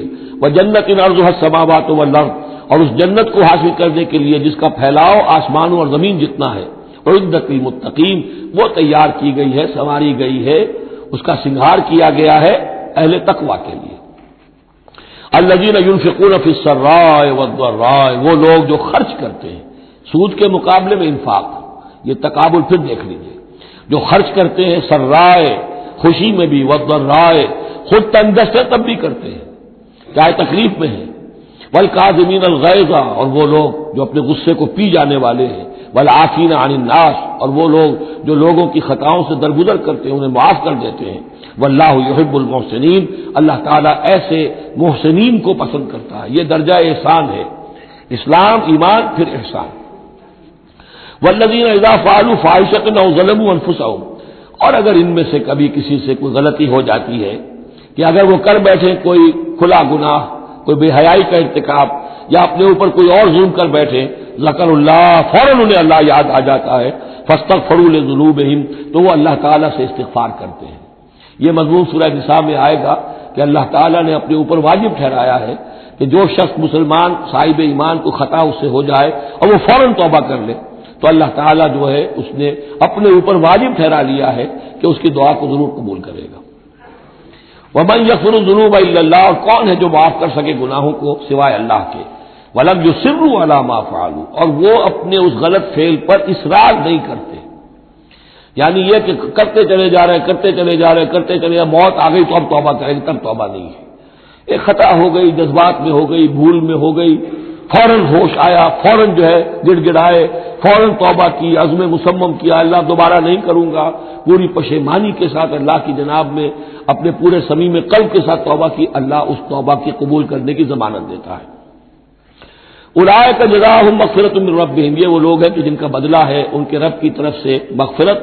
وجنات تجری من تحتها الانہار خالدین فیہا، اور وہ باغات کے جن کے نیچے یا جن کے دامن میں ندیاں بہتی ہوں گی اور وہ اس میں ہمیشہ ہمیشہ رہیں گے. ونعم اجر العاملین، اور بہت ہی اچھا بدلہ ہے عمل کرنے والوں کے لیے. قد خلت من قبلکم سنن فسیروا فی الارض، تم سے پہلے بھی بہت سی قومیں، بہت سے حالات اور واقعات گزر چکے ہیں. فسیروا فی الارض، تو زمین میں گھومو پھرو. فانظروا کیف کان عاقبۃ المکذبین، اور دیکھو کہ کیسا انجام ہوا ہے جھٹلانے والوں کا. جب ان کے قریش کے قافلے جاتے تھے وہ شام کی طرف تو راستے میں تو جو قوم سمود کا مسکن بھی آتا تھا، وہ بستیاں بھی آتی تھیں جن میں کبھی حضرت لوط نے تبلیغ کی تھی، ان کے جو کھنڈرات تھے. تو یاد کرو کہ ان کے ساتھ کیا کچھ ہوا ہے. ھذا بیان للناس وھدی وموعظۃ للمتقین، یہ بیان ہے لوگوں کے لیے، وضاحت ہے لوگوں کے لیے، اور ہدایت ہے اور نصیحت ہے متقین کے حق میں. ولا تہنوا ولا تحزنوا، یہ آج بڑی اہم ہے. اور نہ کمزور پڑو اور نہ غم کھاؤ. وانتم الاعلون ان کنتم مؤمنین، ہمارا پختہ وعدہ تمہارے ساتھ یہ ہے کہ تم ہی سربلند ہوگے، آخری فتح تمہاری ہوگی، تم ہی سب سے اونچے ہوگے بشرطے کہ تم مومن ہوئے. اور اس آیت کا میں حوالہ دیا کرتا ہوں، آج دنیا میں ہم ذلیل ہیں، اعلیٰ تو نہیں ہے، بلند تو نہیں ہے۔ نتیجہ کیا نکلتا ہے؟ ایمان نہیں ہے ہمارے اندر۔ ایک عقیدہ ہے، موروثی عقیدہ ہے، ایمان، یقین والا ایمان، burning faith, living faith, conviction, وہ کہاں ہے؟ یا پھر قرآن اللہ کا کہنا جھوٹ ہے، انتم الاعلون ان کنتم مؤمنین۔ ہو نہیں سکتا کہ امت کے اندر ایمان موجود ہو اور پھر وہ دنیا میں ذلیل و خوار ہو۔ ان یمسسکم قرح فقد مس القوم قرح مثلہ۔ اب ظاہر بات ہے کہ اتنی بڑی جو ایک چوٹ پہنچی تھی، 70 صحابہ شہید ہو گئے، اس میں حضرت حمزہ بھی ہے، مصعب بن عمیر بھی ہے، انصار کا کوئی گھرانہ نہیں تھا۔ واپس جب آئے ہیں حضور صلی اللہ علیہ وسلم اور مسلمان تو ہر گھر میں کوحرام مچا ہوا۔ اس وقت تک میت پر بیان کرنے کی بھی ممانعت نہیں ہوئی تھی، تو عورتیں جو ہے وہ مرثیے کہہ رہی تھیں، بیان کر رہی تھیں، ماتم کر رہی تھیں۔ اس حال میں خود حضور صلی اللہ علیہ وسلم کی زبان مبارک سے الفاظ نکل گئے، اما حمزہ تو فلا بواکی لہو، ہائے حمزہ کے لیے تو کوئی رونے والی بھی نہیں، کیونکہ حمزہ کی کون یہاں خواتین ہیں رشتہ دار؟ حمزہ تو مہاجر تھے۔ انصار کے گھرانے میں جو خواتین ہیں وہ تو اپنے اپنے مردوں کی، اپنے اپنے شہیدوں کی، مقتولوں کی جو ہے وہ کر رہی ہے، بیان کر رہی ہیں۔ اس پر پھر انصار نے جا کر اپنے گھروں سے خواتین کو حضرت صفیہ کے گھر بھیجا، حضرت حمزہ کی ہمشیرہ، کہ وہاں جا کر تعزیت کرو۔ تو بہرحال دکھ تو محمد کو بھی پہنچا ہے صلی اللہ علیہ وسلم۔ آخر یہ حساس دل تھا آپ کا، پتھر کا کوئی ٹکڑا تو نہیں تھا سینے کے اندر، جو بھی زخم پہنچی ہے۔ یا اللہ تعالیٰ اہل ایمان کی دلجوئی کے لیے کہہ رہا ہے کہ اتنے غمگین نہ ہو، اتنے ملول نہ ہو، اتنے دل گرفتہ نہ ہو۔ ان یمسسکم قرح، اگر تمہیں کوئی چرکا لگا ہے اب، فقد مس القوم قرح مثلہ، تو تمہارے دشمن کو اس جیسا ہی چرکا لگ چکا ہے کہ نہیں؟ 1 سال پہلے ان کے 70 مارے گئے تھے کہ نہیں؟ وَتِلْكَ الْأَيَّامُ نُدَاوِلُهَا بَيْنَ النَّاسِ، اور یہ تو دن ہیں جن کو ہم لوگوں میں الٹ پھیر کرتے رہتے ہیں، اونچ نیچ، ایک سی کیفیت ہم نہیں رکھتے۔ وَلِيَعْلَمَ اللَّهُ الَّذِينَ آمَنُوا، اور یہ اس لیے ہوتا ہے کہ اللہ دیکھ لے کہ کون حقیقتاً مومن ہے، اس لیے کہ امتحان نہ آئے، آزمائش نہ آئے، تکلیف نہ آئے، قربانی نہ دینی پڑے، کوئی زک نہ پہنچے تو سبھی مومن ہیں۔ پھر تو پتہ چلتا ہے کہ کون ثابت قدم رہا، کس نے اپنا سب کچھ لگا دیا، کس نے صبر کیا۔ تو اللہ تعالیٰ جاننا چاہتا ہے، دیکھنا چاہتا ہے۔ وَلِيَعْلَمَ اللَّهُ الَّذِينَ آمَنُوا وَيَتَّخِذَ مِنكُمْ شُهَدَاءَ، اللہ چاہتا ہے تم میں سے کچھ کو مقام شہادت عطا کرے، اپنی گواہی کے لیے قبول کر لے انہیں۔ وَاللَّهُ لَا يُحِبُّ الظَّالِمِينَ، اللہ ظالموں کو پسند نہیں کرتا۔ اگر تمہیں تکلیف پہنچی اس کا یہ مطلب نہیں ہے کہ اللہ تعالیٰ نے کفار کی مدد کی ہے، کفار کو پسند کیا، معاذ اللہ۔ وَلِيُمَحِّصَ اللَّهُ الَّذِينَ آمَنُوا وَيَمْحَقَ الْكَافِرِينَ، اور یہ اس لیے ہوا ہے کہ اللہ تعالیٰ اہل ایمان کو بالکل پاک کر دے۔ یعنی تمہارے ہاں اب خاص طور پر جو انصار مدینہ ہیں، جو ابھی ایمان لائے ہیں، ان میں کچھ کچے بھی ہیں، پکے بھی ہیں۔ اللہ چاہتا ہے کہ وہ پوری طریقے سے پک بھی جائیں، اور اگر کوئی کچا ہی رہنا ہے تو وہ کٹ بھی جائے، تاکہ جماعت کی بحثیت مجموعی جو ہے اس کی قوت کو ذوف نہ پہنچے۔ تو پاک کر لینا، تمحیص، بحث و تمحیص میں یہ لفظ ہم استعمال کرتے ہیں۔ بحث کہتے ہیں کھڑیدنے کو، جیسے جانور جو ہے، کوا جو ہے زمین کو کڑے دے گا، پھر جو اسے نظر آئے گا کوئی دانا ہے یا کوئی کنکر ہے تو علیحدہ کرے گا، اور دانے کو کھائے گا، کنکر کو چھوڑ دے گا۔ تو بحث ہے کڑیدنا، اور تمحیص ہے جدا کر دینا۔ جو اس کے لیے ایٹیبل ہے، جس کو کھانے کا اس کے لیے ہے صحیح، اس کو لے لے گا۔ تو اللہ تعالیٰ بھی تمہارے اندر جو گڑبڑ ہو گئے ہیں، کچھ مومن صادق بھی ہے، کچھ منافق بھی ہے، کچھ پختہ ایمان والے بھی ہیں، کچھ کمزور ایمان والے بھی ہیں، تو یہ تمحیص کی ہے اللہ نے، دکھا دیا یہ 300 اور یہ عبداللہ ابن ابی یہ منافق ہیں، تمہیں نظر آ گیا نہیں؟ ورنہ کیسے نظر میں آتا؟ وَلِيُمَحِّصَ اللَّهُ الَّذِينَ آمَنُوا، تاکہ اللہ تعالیٰ اہل ایمان کو بالکل خالص کر دے، وَيَمْحَقَ الْكَافِرِينَ، اور کافروں کو مٹا دے۔ ام حسبتم ان تدخلوا الجنہ، اب یہ آیت تقریباً وہی ہے وہ جو اس سے پہلے ہم پڑھ چکے ہیں، نوٹ کر لیجئے، وہاں وہ آیت نمبر 214 تھی اور یہاں 142 ہے، ڈیجٹس وہی ہے، آگے پیچھے ان کی ترتیب بدلی ہوئی ہے، اور جمع کریں گے تو 7 کا حصہ بنے گا۔ آیت نمبر 214 تھی، ام حسبتم ان تدخلوا الجنہ ولما یاتکم مثل الذین خلوا من قبلکم مستهم الباساء والضراء وزلزلوا حتى يقول الرسول والذین آمنوا معه متى نصر الله الا ان نصر الله قریب۔ وہی ہے آیت اب یہ، ام حسبتم ان تدخلوا الجنہ، کیا تم نے سمجھا تھا کہ جنت میں داخل ہو جاؤ گے؟ وَلَمَّا يَعْلَمِ اللَّهُ الَّذِينَ جَاهَدُوا مِنكُمْ، ابھی تو اللہ نے دیکھا ہی نہیں ہے تم میں سے کون واقعتاً جہاد کرنے والے ہیں. ابھی تو امتحان ہے، ابھی اس کے امتحان اور بھی ہیں. ابھی تو تمہارے لیے بڑی سے بڑی منزلیں، کڑی سے کڑی منزلیں آنے والی ہیں. وَلَمَّا يَعْلَمِ اللَّهُ الَّذِينَ جَاهَدُوا مِنكُمْ وَيَعْلَمَ الصَّابِرِينَ، اور ابھی تو اللہ تعالیٰ نے دیکھا ہی نہیں ہے کہ کون ہے تمہارے اندر جو واقعتاً اللہ کی راہ میں صبر اور استقامت کا ثبوت دیتے ہیں. وَلَقَدْ كُنْتُمْ تَمَنَّوْنَ الْمَوْتَ مِنْ قَبْلِ أَنْ تَلْقَوْهُ، اور تمہارا حال یہ ہے کہ تم موت کی تمنا کرتے تھے اس سے پہلے کہ ان سے ملاقات ہوئی. یہ وہ جو نئے لوگ ایمان لائے تھے اور نوجوان تھے، ان کا تھا ہمیں تو شہادت چاہیے اور ہم تو کھلے میدان میں جائیں گے. یہ اب ان کے اوپر تھوڑا سا تبصرہ ہو رہا ہے کہ اس وقت تو شہادت کا بڑا ذوق و شوق جو ہے اور جوش جہاد اور ذوق شہادت کا اظہار ہو رہا تھا، اب تم نے موت دیکھ لی ہے نا. تو یہ ہے موت، اتنی اچھی چیز نہیں ہے موت، اتنی آسانی سے انسان اسے قبول نہیں کرتا. وَلَقَدْ كُنْتُمْ تَمَنَّوْنَ الْمَوْتَ مِنْ قَبْلِ أَنْ تَلْقَوْهُ، تم تمنائیں کرتے تھے موت کی، شہادت کی، اس سے پہلے کہ اس سے ملاقات ہوتی. فَقَدْ رَأَيْتُمُوهُ وَأَنْتُمْ تَنظُرُونَ، تو اب تم نے اسے دیکھ لیا ہے اپنی آنکھوں سے، نگاہوں سے موت نکلی. وَمَا مُحَمَّدٌ إِلَّا رَسُولٌ، اسی میں ایک دفعہ یہ بھی ہو گیا تھا کہ کچھ لوگوں نے یہ کہا کہ جب محمد کا انتقال ہو گیا تو اب کس لیے جنگ کرنی. حضرت عمر بھی ہے ان میں سے. جب خبر یہ اڑ گئی کہ حضور فوت ہو گئے، انہوں نے تلوار پھیر دی بیٹھ گئے، اب کس کے لیے جنگ کرنی. تو اس میں کہا گیا کہ یہ تو تمہارا غلط رویہ ہے، گرفت ہو رہی ہے، ہر ایک کے اوپر گرفت ہوگی. پہلی گرفت محمد پر ہو گئی صلی اللہ علیہ وسلم، ليس لك من الامر شيء. تو حضرت عمر بہرحال حضور کے مقابلے میں تو کوئی حیثیت نہیں، ان پر بھی گرفت ہو رہی. وما محمد الا رسول، اور محمد کچھ نہیں ہے اس کے سوا کہ وہ اللہ کے رسول ہے، وہ معبود تو نہیں ہے.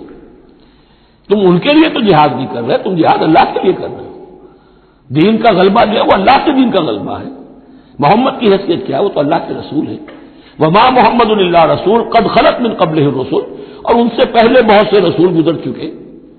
افئن مات، تو اگر وہ ان کا انتقال ہو جائے، او قتلا، یا بالفرض وہ قتل ہو جائیں، انقلبتم علی اعقابکم، تو کیا تم اپنی ایڑیوں کے بل لوٹ جاؤ گے؟ یہی تمہارے دین اور ایمان کی حقیقت ہے. وَمَن يَنقَلِبْ عَلَىٰ عَقِبَيْهِ فَلَن يَضُرَّ اللَّهَ شَيْئًا، اور جو کوئی بھی اپنی ایڑیوں کے بل لوٹ جائے گا وہ اللہ کو کوئی نقصان نہیں پہنچائے گا. وَسَيَجْزِي اللَّهُ الشَّاكِرِينَ، ہاں اللہ بدلہ دے گا شکر کرنے والوں کو.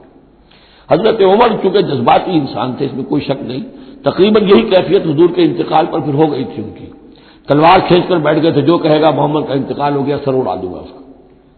وہ تو پھر حضرت ابو بکر آئے، وہ یار غار، ثانی اسلام و غار و بدر و قبر، وہ آئے ہیں. ان کے لیے چونکہ رکاوٹ نہیں تھی، حضرت عمر تو اندر جا نہیں سکتے تھے، حضرت عائشہ کا حجرہ تھا.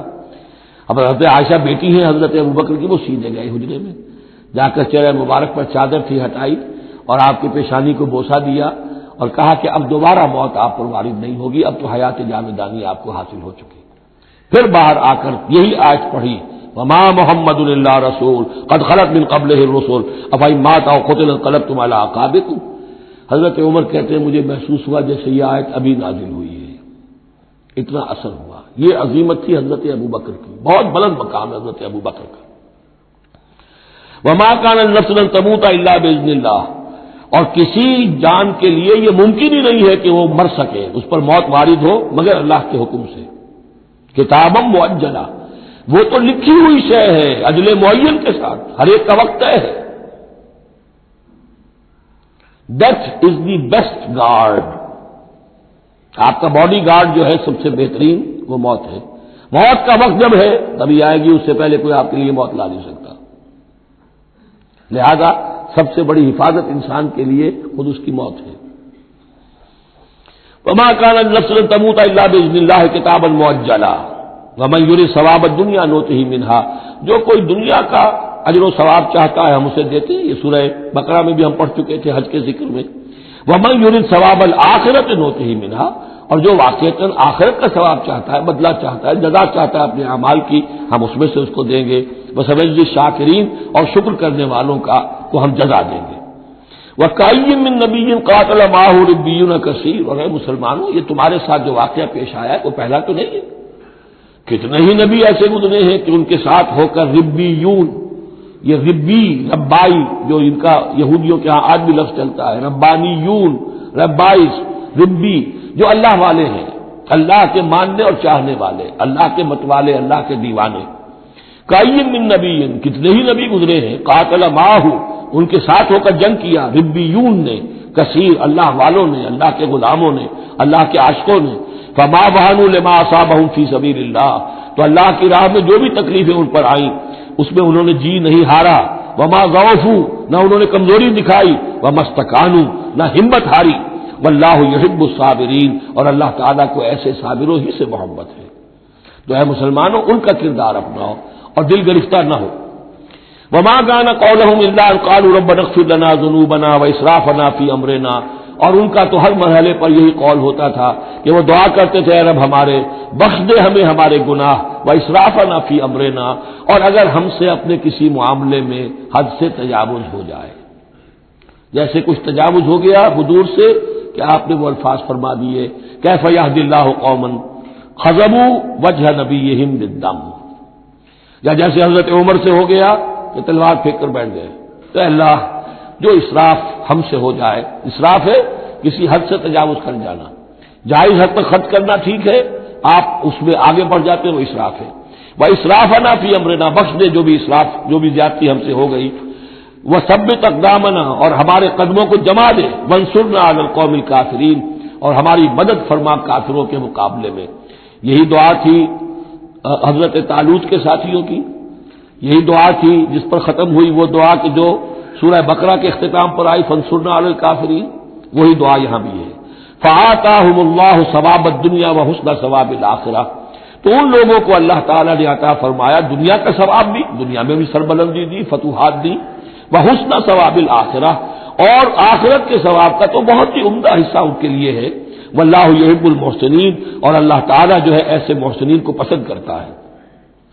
یا ایھا الذین آمنوا ان تطیعوا الذین کفروا یردوکم علی اعقابکم، اے اہل ایمان اگر تم ان لوگوں کا کہنا مانو گے جنہوں نے کفر کی روش اختیار کی ہے، وہ تمہیں تمہاری ایڑیوں کے بل واپس لے جائیں گے. فتنقلبوا خاسرین، اور پھر تم بالکل خسارے والے، تباہ اور برباد ہو جانے والے ہو جاؤ گے. بل اللہ مولاکم، تمہیں تو یہ سمجھنا چاہیے تمہارا مولا، مددگار، پشت پناہ، ساتھی، حمایتی اللہ ہے. وہو خیر الناصرین، اور وہی ہے کہ جو سب سے بڑھ کر مدد کرنے والا، سب سے اچھا مددگار ہے. سنلقی فی قلوب الذین کفروا الرعب، ہم ان قریب کافروں کے دلوں میں رعب ڈال دیں گے. بما اشرکوا باللہ، اس سبب سے کہ انہوں نے شرک کیا اللہ کے ساتھ. ما لم ينزل به سلطانہ، اور ایسی چیزوں کو شریک ٹھہرایا، ایسی ہستیوں کو یا چیزوں کو جس کے لیے اللہ تعالیٰ نے کوئی سند نہیں اتاری. ومأواہم النار وبئس مثوى الظالمین، اور ان کا ٹھکانہ جو ہے وہ جہنم ہے، اور بہت ہی برا ٹھکانہ ہے ظالموں کے لیے. یہ اصل میں اس آیت میں توجیہ ہو رہی ہے کہ وہ کیوں چلے گئے جبکہ اس درجے ان کو یعنی کھلی فتح حاصل ہو چکی تھی، مسلمانوں کو ہزیمت ہو گئی. حضور اور صحابہ جو ہے انہوں نے پناہ لے لی ہے پہاڑ کے اوپر جا کر. خالد بن ولید کہہ بھی رہے ہیں کہ اس معاملے کو اب ختم کرنا چاہیے، روز روز کا ٹھنڈا جو ہے وہ اب نہ رہے. لیکن ابو سفیان کے اندر دل میں کوئی ایسا رعب اللہ نے اس وقت ڈال دیا کہ وہاں سے وہ چلے گئے. ورنہ یہ کہ واقعتاً اس وقت صورتحال جو ہے مسلمانوں کے لیے بہت مخدوش ہو چکی تھی. بارک اللہ لی ولکم فی القرآن العظیم ونفعنی وإیاکم بالآیات والذکر الحکیم.